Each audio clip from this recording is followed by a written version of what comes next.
yi di ma kaañ di ma mbalak waaye amul problème. lan laa def. ma ñoom baal ma de wër ne am na ndoy tos bu fi fekkoon ma ñoom day démissionné.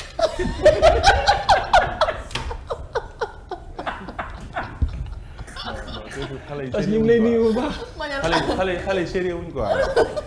Kii xale da ngay am yar xale da ngay am yar ci mag man seen kilifa laa bu dul dara sax ay dara gi ngeen jox ko tuuti cër lii leen tamit nag ba leen seen caaxaan yi. Aïcha docteur Aziz Mbodj la ñuy dalal nekk constitutionnaliste mais également moom moo nekk chargé de la communication parti bi nga xam te ni moom moo nekk républicain pour le progrès diisoo ak askan wi membre lañu aussi ci coalition bi nga xam te ne moom lañu duppee Yewwi Askan Wi n'est-ce pas docteur ñu ngi lay dalal jàmm ci Bët Set. maa ngi lay fay di la nuyu aussi seen internautes yi. di nuyu aussi sa gars yi bu baax. di jégalu aussi donc je pense que j'ai été bloqué moom moo jëlee rond-point 26. je suis dépanné ma jëlee la route de l'aéroport jël corniche bi. wàccee mosquée de la divinité. d'accord nekk sama yoon xaw ma woon saa yoon boobu quoi. d'accord voilà donc loolu moom moo indi kii bi bon je m'excuse pour ça. d'accord alors ñu jéggal nañ la ko aussi donc ñu daal di rek dugg ci li nga xam te ni moom moo nekk waxtaan wi tàmbalee ko ak ay questions d'actualité bokk ci li nga xam te ni quand même waa ANSD def nañ ko démb mu di ab rapport boo xam te ni fësal nañ ko di ni Sénégal wàllum ndóol gi pauvreté bi dafi taxaw bu baax a baax ba xayma lu toll sax ci 6 millions de Sénégalais yoo xam te ni ñu ngi confronté ak situation bu ni mel. tey ki nga xam te ni aussi moom moo nekk Amadou Hott génn weddi ba mu set wicc chiffres yooyu nga xam te nii waa ANSD daal nañ koy fësal ni bu fekkee wàññeekuwul fii ci Sénégal ndóol yokkuwu fi maanaam faqiir yi yow tey ji ñaari version yooyu nga xam te nii benn bokku ceeg morom ba nan nga ko jàngatee. waaw xam nga ñun daanaka li ANSD wax nii ñun yàgg nañ ko wax amuñu woon nag chiffres yi. parce que chiffres yi il faut que nga am les outils nécessaires jumtukaay nécessaires yi nga xamante moo war pour nga mën ko def. d'accord mais ndax ndóol am na ci réew mi ndax ndóol sax na ci réew mi ñun yàgg nañ ko wax surtout li gën a lajjal politique de lutte contre la pauvreté mooy seeni affaire bourse sociale yooyu nga xamante ni dafa maintenir des gens depuis 6 ans ci genre précarité amul benn activité génératrice de revenu ci gannaaw amul benn gunge bi nga xamante maanaam fañ ko jëlee. ñu ngi ko jëlee ca Brésil nga xamante ne ni foofu Lula dans son magistère pendant son règne génnee na plus de 4 millions de ménages ci pauvreté. fii nag dañ ko jël pour maintenir des gens dans la pauvreté dafa indi def leen en vérité benn genre outil électoral. loolu moom mooy li nga xamante ne ni donc moom lañ gis mais yàgg nañ ko wax Amadou Hott day politique kese ci bureau la ne. ñun ci digg réew mi mais moom dafa ànd ak ay chiffres ah. non soo chiffres yaa ngi nii sa boo xoolee Amadou Hott day waxantu rek dañ ko war a dàq. yaa ngi dégg en vérité si mënoo toog ANSD institution bu amee noonu crédibilité n'est-ce pas bokk ci réew mi maanaam bu ñu. ci seen biir la ANSD ci seen biir la moom politicien la waa ANSD en principe bu ñu ay politiciens c'est des techniciens Amadou Hott c'est lui qui fait de la politique te il a un problème pour exister n'est-ce pas c'est-à-dire que nit ñi mënuñ toog benn institution boo xamante ni liggéeyam la def wane ne lii mu ngi nii xam nga loolu ANSD li mu génnee benn genre ça doit être des outils d'aide à la décision du loo xam ne dañuy critiquer état mais dañoo ne lii moo am ci réew mi léegi nag ut leen ay solutions yu baax pour ñi nga xam ne ñu ngi ci pauvreté ñoo am na ñoo xamante ne pauvreté endémique pour les tirer de cette pauvreté là mais au lieu ñu mu kii fii lay rek di indi ay faux chiffres après indi ko dañ bay seen caaxaan yi la réalité du pays là boo man ci àll bu démb laa jógee suñu village je ne suis pas de Dakar n'est-ce pas j'habite dans la commune de Ndiédiène mon village Kër Ñeen je connais la pauvreté dama koy gis tous les jours mënoo nekk ministre nga nekk ci digg Ndakaaru xamoo li xew xam Amérique nga jóge ñëw ñu nommé la fi ministre xamoo réew mi après bu institution yi nga xam ne ñoo nekk ci réew mi bu ñu génnee ay chiffres yoo xamante ay chiffres yu crédible la au lieu nga xool nan ngay saafaraa loolu ngay indi kenn xamul di solal nit ñi non si Macky Sall est courageux da ko war a démettre out un ministre responsable bi nga xamante ne nii bu institution état génnee ay résultats yoo xamante ne nii jafe-jafe sénégalais yi lay wone ñu xool les meilleures solutions pour régler loolu la situation là mais indi ay contre-propositions quel est le sens de cela nañ bàyyi politicienne bi dans ce pays là loolu c'est pas bon ANSD c'est une institution crédible moo gën a crédible ay waxu Amadou Hott parce que Amadou Hott peut commanditer des chiffres voilà li may wax. d'accord alors ñu weesu question boobu daal di dugg ci beneen poñ keneen koo xam te ne aussi génnaat na moom tamit ginnaaw bi nga xam te ni nee na wàllu inondation yi quand même def nañ ci ay jéego yu am solo taux de 90% d'exécution ci wàllum travaux yi le soleil Ablaye Fall ki nga xam te moom mu nekk Oumar Gueye daan nay génnee ay chiffres moom aussi wax ni li nga xam te moom moo jëm ci wàllum mbir mi projet ñu ngi ko évaluer ci 172 milliards ñëw ci tamit phase d'urgence bi 15 milliards plan d'assainissement bi aussi 20 milliards foofu ci diwaanu Touba Mbacké kon dafa mel ni moom mu ngi joxe ay explications que ne xaalis bi nga xam te ne joxe woon nañ ko pour mbënd mi am na fu ñu ko dugal carrément. waaw mais bu ñu ko fi dugaloon ñu gis ko bu ñu ko fi dugal c'est tu peux parler de 900 milliards nga def ko pour xeex inondation 900 milliards viabiliser na toutes les villes du Sénégal bu ñu ko defee def nañ ko ni ñu war Omar Sarr il est entièrement responsable parce que depuis toujours mu ngi dans le secteur. Omar Gueye ministre de l'eau et de l'assainissement après ñoom ministre des collectivités territoriales il est au cœur justement de cette histoire là de cette nébuleuse là maanaam mënoo Sénégalais nga janoog ñoom nit ñi continuer di dëkk ci am na ñoo xamante ni depuis plus de 10 ans lañ lay wax ne ñoom ñu ngi ci situation là même bu nekkul hivernage sax ndox la ñuy dëkkal il cohabite avec les eaux ngay taxaw naan ñu def nañ ci li ay taux d'exécution nit ñaa les gens souffrent Dakar buy def mini précipita 20 millimètres Dakar bu ko tawee nit ñi am jafe-jafe alors nga ne di def nañ fi ñu def tuuti xaalis comme ay Ouest Foire et cetera tane na qu'ils mettent en vérité les infrastructures qu'il faut gis nga ay Médina di inondé lu tax du inondé parce que dafa am canalisation yu war foofu mais bu ñëwee balaa ñu ay anaconda yu kenn xamul dañ bàyyi loolu nañ def ay des infrastructures qu'il faut tu peux pas dégager 900 milliards yóbbu du contribuable sénégalais def ko foo xamante ni chaque jour bu tawee nit ñi kii bu yàlla ji buy wis rek nit ñi am jafe-jafe c'est-à-dire que nit ñi li ñuy wax ni c'est du concret mais ngeen reconnaître leen ko ne que aussi def nañ ay effort ana fu effort yene fi nga wax exemple léegi nga ne waaw mais parce que dafa am un projet le projet là du sax ñoom ñoo ko monté dañ ko fi fekk le projet 2012 la commencé n'est-ce pas c'est un plan décennal dafa war a jeex 2022 bii 10 ans waaw buñ ci paree 2022 inondation daf fi waroon jeex c'est ça le projet du ñoom sax ñoom ñoo ko monté c'est avec l'aide de la Banque mondiale et cetera donc xam nga yooyu ñu def ko dina génnee ci xaalis bu bëri pour juste parce que maanaam dëkk bi da ngay am ay loi am ay institutions yoo xam ne dañoo war a jël les devants booy def booy balaa ngay lotisser balaa ngay dagg kër da ngay viabiliser def les infrastructures qu'il faut parce que dañ naan une ville est d'abord souterraine mais Sénégal da nga gis ñuy dagg rek boo romb booy génn Dakar gis nga fépp dagg nañ ko ay kër maanaam loo xamante ne dafa méngoo ak yoon méngoo ak code de l'urbanisme méngoo suma ak les lois du pays loolu nag c'est encore ce sont ces autorités là ñoom ñoo koy encourager dagg kër jaay rek lañ fi nekkee finalement dañuy dagg ba dagg foo xamante ni kenn fa waru faa dëkk te tout ça da ngay dem ay dëkk yoo xamante ni ñaa ngi dëkk ak ndox yi mais ci Dakar dañu jàpp ne mën nañ sëkk ndox yi dëkk ak ñoom d'accord loolu ay lajjite yoo xamante ne du dara gourmandise les dirigeants la ñoom ñooy def loolu. mais espérons que ak li président de la République Macky Sall wax muy ñu def benn audit. par rapport loolu moom moo gën garaaw. lu tax muy audit c'est annuel évaluation c'est permanent maanaam le budget là bu ñu nee projet un plan décennal mais exécution budget c'est annuel parce que loi de finances la ñuy wote maanaam état dañ koy natal njël. chaque année. mu ne projet bi lii laa ci war a def xaalis baa ngi nii boo paree année bi da ngay évaluer balaa ngay dem assemblée nationale pour laajaat beneen njël da ngay évaluer moom IGE bi mu yóbbu foofu IGE ci président ci moom la dépendre pourquoi muy xaar presque 9 ans après mu ñuy wax affaire ay IGE yu kenn xamul donc il est moom moo jiite affaire bi moom moo jiite lajjite bi d'accord non du mujj fenn comme yeneen dossier et cetera du mujj fenn d'accord voilà loolu benn jour dañuy sëlëm askan bi d'accord beneen question d'actualité aussi bu nga xam te nii ñu bëri tamit jàpp nañu du mujj fenn muy dossier wàllum passeport diplomatique yi nga xam te nii ñu ngi koy wax ci assemblée nationale ba ñu ci tudd sax ay députés yu bokk ci Benno Bokk Yaakaar ak yenn ci activiste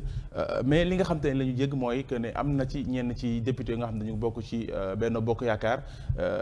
doon sàkku ñu tekki nu dindi mbalaanu kiiraayu député yooyu noonu mais am na ci ay député yoo xam te ne ñoom ñoo nekk ci Benno Bokk Yaakaar ñu ngi ngurum ko nasaka nocc ak ay pexe ne bis bu ñu demee pour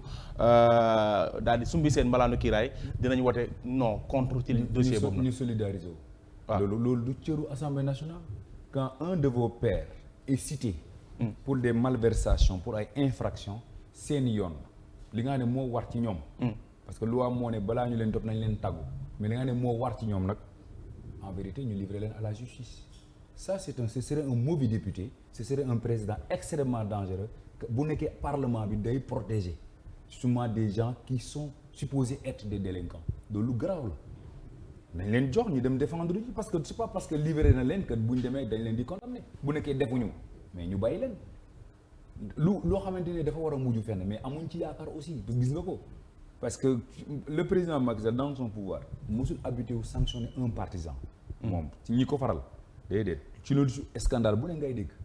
mais dara du mujj fenn. Bougazali exemple. n'est-ce pas non moom lu ne ngay dégg mais du mujj fenn donc moom miinalul ñu loolu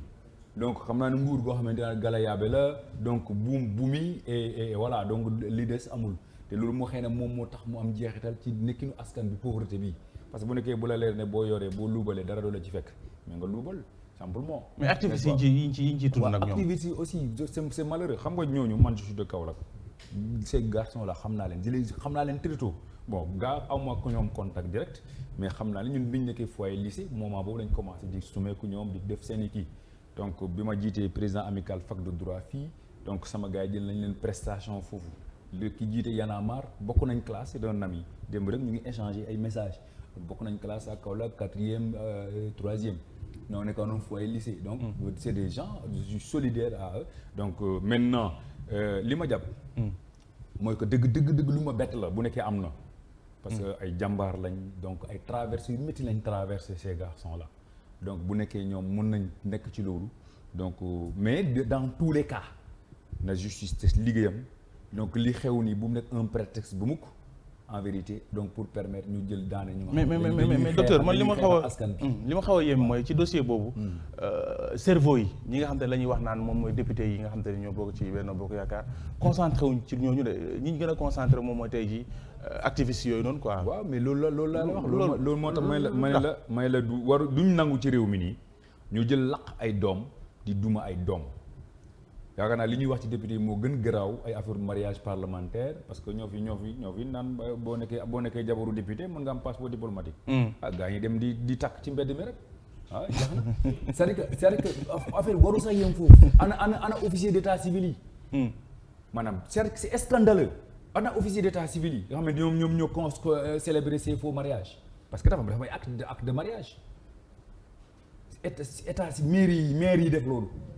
D'accord xam naa xëy na ñoom ay maire lañ maa ngi si dégg un président de département. mais loolu c'est scandale là ça pose benn affaire mooy le problème de l'état civil au Sénégal quand justement mun nga ñëw nga célébrer nit ki un faux mariage jël ko certificat de mariage jox ko mu uti si alors donc ak xaw ma ab coro lay doon xaw ma da koy jaay un faux passeport pour tukki non loolu souveraineté état du Sénégal ak sécurité état du Sénégal la ñooñu il ne mérite pas d'être justement des députés du peuple. kon loolu am na fii nii. loolu la ñu wax de. d'accord loolu la ñu wax ci presse bi laa gis ñu naan les mariage xaw ma daan mariage parlementaire. voilà mariage parlementaire. ayca ñu dugg ci wàllu politique nag wax ci parti bi nga xam te ne nii moom nga bokk mu nekk diisoo ak askan wi. parti républicain pour le progrès diisoo ak askan wi voilà mu ngi noonu. ki ko jiite di Déthié Fall. waaw jàmbaar mi nekkoon ci yaa ko wax de. xam nga ne jàmbaar la. yaa ko wax xam nga ne jàmbaar la. mais yaa ko wax. non yow man yoon xam nga ne Déthié Fall jàmbaar la. man gisuma njàmbaarteem. sincèrement gisuma ak njàmbaarteem alors ñu dugg loolu c'est pas important ñu dugg ci li nga xam te ni moom moo gën a am solo moom mooy que ne moom ci Idrissa Seck la bokkoon n'est-ce pas ci la ginnaaw gi la fippu créé parti boppam alors yéen aussi actuellement yéen a ngi bokk ci Yewwi Askan Wi Yewwi Askan Wi temps yi bëri na problème loolu non amul benn problème non bu doon nangu ne am na problème mais am na ay problème ban problème la am Yewwi Askan Wi déggoo dafa mel ni dafa am ci biir seen biir amul benn problème Yewwi Askan Wi la conférence des leaders fonctionne justement gars ñi ñu ngi liggéey xool nan la ñuy demee suñu investiture xool nan la donc c'est inclusif yaakaar naa ne seen la réunion inaugurale de la conférence des leaders am nga compte rendu bi le communiqué donc donc li nga xam ne la coalition la conférence a décidé ñu installer ko au niveau des communes décider justement nous mettre les institutions les organisations. kan moo jiite coalition boobu kan mooy kii bi. xam nga coalition on n'a pas besoin de ça peut être justement collégial. xam nga yow coalition politique dafa ko fi doon jiite fii yow xanaa amoo expérience su Benno Siggil Sénégal xanaa Dansokho sax moo ko doon jiite parce que këram lañ doon daje. waaw léegi waaw yéen sax au moins xam nga ñoo doon wax sa Dansokho mais yéen sax ñu ne kii moo koy jiite quoi. bu ñu neexee ñu jël Babacar Diop FDS ne ko yow yaa jiite. c'est-à-dire que le bu leen neexee nga wax non xam nga boo jëlee charte gis nga boo jëlee la charte de la coalition dañ ne élection locale dañuy ànd élection locale ñuy soxla benn capitaine national la conférence des leaders égale dignité comme assemblée générale des nations unies beneen bi mooy que bu ñu liggéey nag faire tout pour am des listes communes des listes uniques partout dans les communes et les départements beneen bu ñu demee élection législative ñu ànd foofu xëy na dinañ définir kan moo nekk tête de liste nationale ak ko et cetera léegi bu ñu demee élection présidentielle on libère les énergies képp koo xam ne yaakaar nga ne mën nga dem élection léegi képp koo xam ne yow tu es le mieux placé ñëpp d'accord nañ soutenir la kon on n'a pas besoin ne yow diw mooy capitaine et cetera non loolu amul on a vécu ici l'expérience de Benno xam nga tey maanaam tey kut rek ne la coalition dafa war a nekk en rang ay hiérarchie kii grade bi la kii grade bi yor loolu mooy toj coalition bi mais non ñi am expérience xam nañ ni ça marche pas comme ça. mais ñi génn aussi ñu bëri loolu lañ. non il raconte des histoires loolu amul quoi loolu amul xam nga nit ñi mën nañ exprimer seeni liberté de ne pas. Ousmane Sonko ak Khalifa Sall ñooy buura ko bumbi lu leen neex mooy am ci mbir non dañuy wax rek c'est-à-dire que yéen sax moom xam naa da ngeen ci bokk nii rek mais seen day waay kenn non quand yoo xam nga ñun ñàkk ñu fayda yow tamit nag ñun man mii rek bu ma gisee loo xamante ne arrangé wu ma méngoowul ak intérêt Sénégal kenn du ma fa téye kenn moom ma man kenn du ma yeewu buum du ma yóbbu de ma damay leen li ñuy def méngoo ak intérêt Sénégal jaar na yoon del na xel n'est-ce pas ma bokk ci. ñi ci génn comme ça ni dénoncer. waaw mais non seeni liberté lañu exprimer parce que aussi coalition mooy que yow nga am parti keneen am mouvement wala nga nekk indépendant ngeen daje ne dañoo bëgg a ànd pour justement affaire bii ku nekkee coalition électorale pour élection bii loolu mooy coalition ànd boo xamante ne yéen ku nekk yow yaa jël ak sa liberté nga nangu ànd ak sa morom loolu mooy yeewi askan wi. surtout yeewi askan bi sax surtout yeewi askan bi ñu bëri dañuy jàpp ne sax seen terme boobu nga utiliser yeewi askan bi respecté wul sénégalais quoi parce que sénégalais kenn yeewul leen tamit. libérer le peuple kay xam ni dañu ñi nga xamante xam nga tey am na ñoo ne taxaw nañ ci. sama xarit yu kii nag nee naa leen yéen da ngeen na mu xeex. ñu nekk loolu Cheikh Omar Anne sama ko ciy dégg démb mu naan seen. non Cheikh Omar Anne moom na réglé fóotam bi mu def ci page Facebook am bi. voilà je serai l'invité xaw ma lan bind ko au conditionnel donc loolu xale yu ndaw yëpp loolu la ñuy wax na réglé loolu d'abord. mooy sa ministre de. waaw léegi bu nekkee sama ministre nag sama ministre waroon def faute nag na ko corriger wala bu nekkee dafa am keneen ku gérer page Facebook am bi na ko xoolaat man na ut benn booy bu parce que xam naa ne amul jotu def ko benn booy bu aay bu déggu tubaab. am na dans les universités ñu koy gérer sa page Facebook mais mënoo sa premier mot je serai nga dof fa nganum fóot di ñu bëgg a corriger nag te déggoo wolof Cheikh Omar Anne déggul wolof tukulóor lay lakk bu ñu sonal waaye na ko wax tukulóor jaamu séeréer la. d'accord yéen ci local lan mooy seen ambition yéen waa parti progrès. parti républicain non xam nga ñun suñu parti moom. yàlla dafa def parti bi mu ngi màgg comme il faut. am ngeen base yéen sax avant ça. ndax ñun am nañ base. waaw fu seen base yéen. non defe naa xam nga parti national yi boo ma lay def xam nga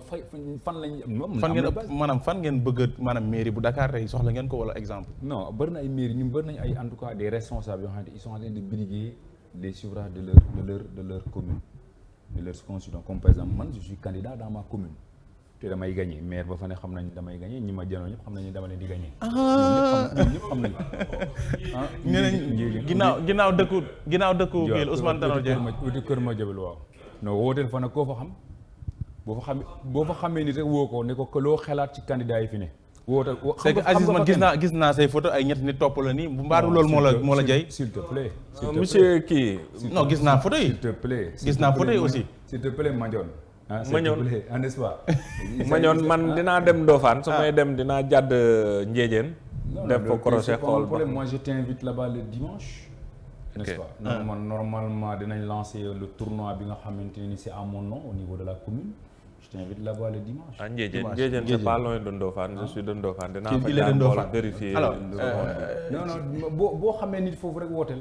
n'est-ce pas donc ak yeneen cadre yoo xamante ni dans leur commune ils briguent les suffrages de leurs concitoyens. Déthié moom fan la bëgg a kii. Déthié bon waxagu ko je ne pense pas nee naa il n'est même pas tenu nee naa ko sax na projeté vers les législatives et les élections et l'élection présidentielle.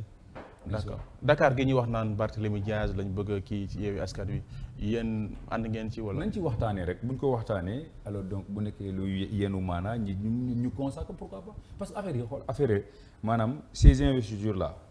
mutuel consentement la ak ay concessions. doo jël affaire bi nga jóor ko nekk diw yow yaa ko moom mais dañu ku nekk da ngay ut foo xamante ni nu ñu wëree parce que dafa ñu janoon. xam nga coalition yi. contexte moo ko obligé nit ñi contexte. waaw ak nouvel encadrement juridique. les partis s'adaptent à ça. dafa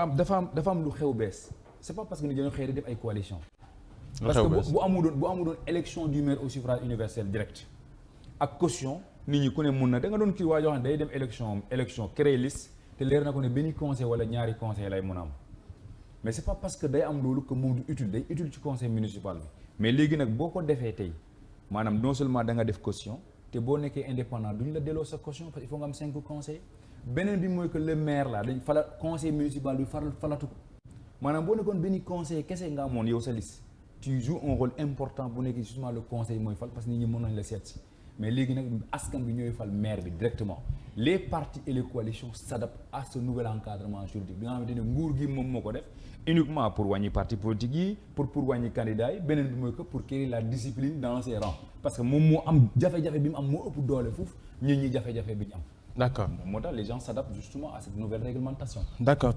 docteur Mohamed. Aïcha bismillah si vous avez des questions yu ngeen war a mën a jox. waaw docteur de moom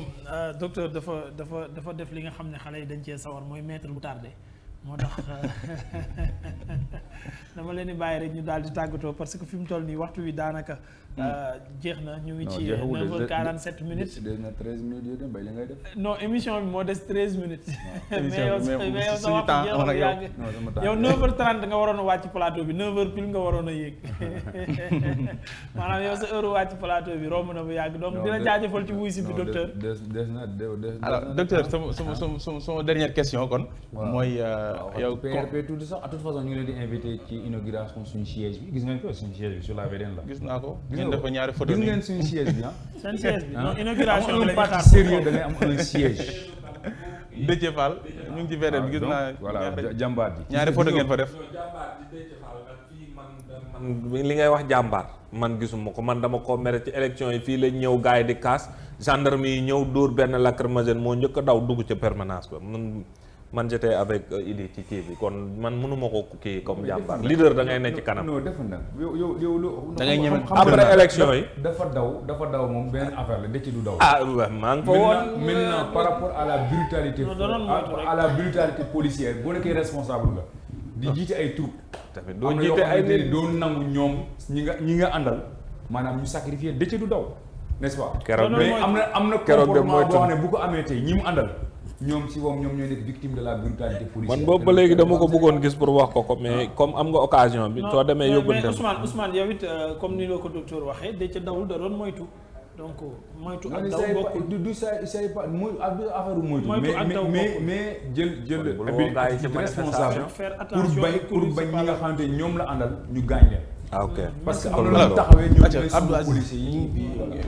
docteur ay càmmañoon yow bàyyi leen daw jàmbur yi il confond faire attention et fuir c'est pas la même chose mañoon. Dernière question bi mooy moom ngay tëjaale fast track lay doon yow constitutionnaliste nga sa xam-xam màcc na ci wàllum constitution su ma ko déggee troisième mandat moom mën na nekk wala mënta nekk ci Macky Sall. xam nga boo ma duggee troisième mandat bu ma fast track ay compliqué parce que waroon naa laal ci Guinée et cetera. non bàyyil noonu mu bëggee fast track xanaa bëggee ni affaire yu neex na yëtal na n'est-ce pas alors bon troisième mandat Sénégal da ko réglé depuis constitution 2001 maanaam pour la première fois dans l'histoire politique du Sénégal maanaam teg disposition boobu def plus de 20 ans ci suñu constitution musul am da doon dugg rek depuis 1970 day ñëw ci suñu constitution mais day dugg balaa ñu naan élection ñu dindi ko. loolu la procès Ismaïla Madior di wax c'est comme une étoile filante donc dans le ciel constitutionnel sénégalais day ñëw rek après disparaître comme par exemple les concertations de 92 yi aboutir code électoral bi ñu wax xam nga Kéba Mbaye defoon nañ ko mais bi ñu demee le pouvoir là bi ñu demee ba jub élection présidentielle u 2000 dañ ko dindi lépp lañ dindi ay car bloquant dindi yëpp Abdou Diouf bu gagné woon 2000 mënoon a présenter waat 2007 n'est-ce pas bon mais depuis 2001 nag dañu fi même si justement Abdoulaye Wade dafa indi loo xamante ni duñ ko def sax en vérité en matière constitutionnelle mooy indi interpréter le boppam indi affaire conflit de loi dans le temps en 2012 loolu interprétation infavorable interpréter ni non bi nga xam ne waxoon na déjà ne man mënuma présenté wu moom waxeet mu présenté mais depuis boobu nag ban argument la nit mën a am boo ne limitation nombre de mandats amul mooy la réforme de 2007 dafa doon mais consacre bi une nouvelle constitution changé wu dara ci article 27 nañ bay seen yëfu caaxaan yooyu loolu askan bi constitution réglé na ko askan bi réglé na ko 2012 nee nañ Abdoulaye duñ ci dal Macky Sall bu ko jéemee maanaam li Abdoulaye am tuuti nii moom du ko am kenn du ko may ndax xam ne fii la dëkk fii Sénégal fii ñun fii lañ dëkk n'est-ce pas nous tenons à protéger le Sénégal et le pouvoir sénégalais waxuma li Macky Sall mais le Sénégal et le pouvoir sénégalais merci beaucoup docteur bu ko jéemee ñun ak moom la te du si am ndam il faut que jërëjëf docteur Abdoul Aziz Mbodj am na question booy bay ko mu poser question waay. Je suis désolé il est 9h52 minutes. Il est 9h52 minutes. Faut qu'on termine. Il nous reste 8 minutes. Non, il nous reste 8 minutes alors qu'elle doit faire buzz et autres. On doit faire anniversaire et var. Il y a 3 rubriques qui nous restent. Par élégance. On n'a pas ce temps. Finalement, vous allez nous faire perdre ce temps te du wax. Donc mieux vaut ngeen bàyyi ñu dem jëli ci suñu temps bi balaa ñuy gën a ñàkk s'il vous plaît. Voilà. Docteur Aziz Mbodj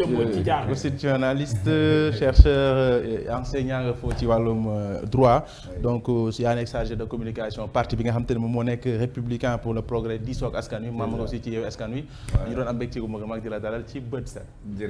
jërëjëf voilà Aïcha maa ngi jégalu waat bu baax. Aïcha kon Mouhamed Ndoye demain incha allah ak beneen gan. Aïcha merci beaucoup Mbagnon di la jaajëfal bu baax di kontaan ci docteur ci jaar bi mu jaar ci li nga xamante ne ni moom mooy seen émission matinale préférée di bët set je vous rappelle moom ngeen am ci Seneweb TV ak seneweb.com du lundi au vendredi tey nag ñu dalaloon ki nga xamante ne ni moom mooy docteur Abdoul Aziz Mbodj justement chargé de la communication du parti républicain pour le progrès bu ñoom Déthié Fall di ko jaajëfal bu baax a baax ci jaar bi ak ànd bi di jaajëfal képp koo xamante ni yaa ngi àndoon ak ñun di suivre li nga xamante ne ni moom mooy bët set Mouhamed TTG dafa tardé Matar Dia moom tamit dafa tardé ki nga xamante ne moom mooy njëndeng suñu yitte teeloon naa ñëw ñoom ñëpp maa ngi leen di jaajëfal di kontaan si ànd bi ñëw àndoon ak ñun ak suivre bi nga xamante ne ni moom la ñu doon suivre